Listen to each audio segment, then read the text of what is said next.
Hello everyone, সবাই কেমন আছো? আজকে নতুন কিছু মেকআপের প্রোডাক্ট নিয়ে চলে আসলাম। এটা হলো রিকোডের ওয়াটার ক্রিম ময়েশ্চারাইজার। তো এটা সামারের জন্য বেস্ট, আমার তো খুবই ভালো লাগে। অ্যান্ড রিকোডের প্রাইমারটা যারা যারা ইউজ করেছো সবাই জানো যে এটা কতটা ভালো একটা প্রাইমার। অ্যান্ড এই ময়েশ্চারাইজারটা আমার মনে হয় যে এটা শীতকালের জন্য বেস্ট। তো তোমরা কমেন্টে এটা জানিও। আর গ্লো মিস্ট, এই মিস্টটাও খুবই ভালো। অ্যান্ড রিকোডের প্রতিটা জিনিসই আমার খুব ভালো লেগেছে। আশা করি তোমরাও ইউজ করলে তোমাদেরও ভালো লাগবে। সিলসের এই টিস্যুটা তোমরা ডেলি ইউজের জন্য নিতে পারো। কিছু লিপ লাইনারও নিয়েছিলাম আমি রিজনেবল প্রাইসের মধ্যে। ফরএভার 52 এর এই লাইনারটা আমার তো পার্সোনালি খুবই ভালো লেগেছে। তো তোমরাও এটা নিতে পারো, এটা খুবই ভালো একটা লাইনার।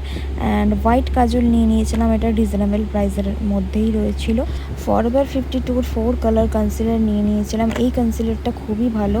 একটা হেয়ার সেটিং স্প্রে নিয়েছিলাম, এই সেটিং স্প্রেটাও তোমরা ইউজ করতে পারো, খুবই ভালো একটা সেটিং